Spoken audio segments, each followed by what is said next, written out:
If you want to get a dynamic island on Google Pixel 10a, then in that case you need to use a third-party app that allows you to use the dynamic island.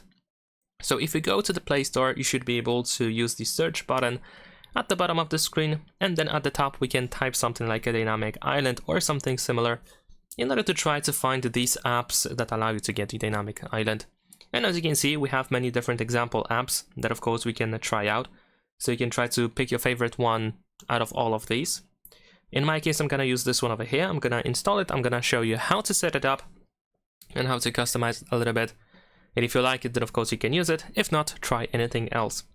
So let's open the app.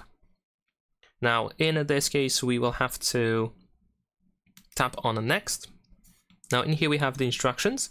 So first we need to tap on select apps, and in here you can decide which apps should be pretty much working with the dynamic island. So whenever you receive a new notification or something, then they will be displayed with the dynamic island. You can tap on all here in the upper right corner if you want to.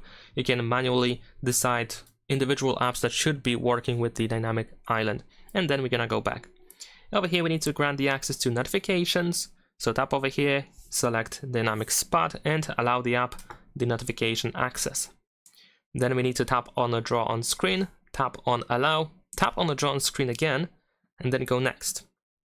Now here in accessibility, choose a dynamic spot, and then select that you want to use the dynamic spot and tap on allow. Now we are done. We have this premium offer which we can close pretty easily, and the app is pretty much ready.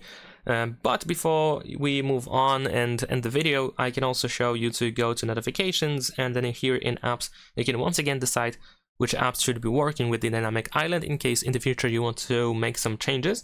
But also here in position you can see how the dynamic island looks like right now, and you can make some adjustments, like for example the horizontal size. We can make it a little bit wider if you want to, so that more information can fit in here. We can also adjust the vertical size, so you can make it slightly tinier, for example, if you think that it is too big. And in addition to that, we can also move it up and down too, so that we can center it, for example, with the front camera that we have in here. Sorry, of course you might see some ads in the meantime. This is pretty normal. This is how third-party apps unfortunately work for the most part. So let's say we try to center it like that. Maybe it is a little bit too small actually. There we go. I think now it's pretty decent. And that's pretty much it. As you can see, this is how the dynamic island looks like. Now once you receive a new notification or something, then you might be able to see it over here. There we go. Let's see. We have some example notification. So that's it. Leave a like and subscribe.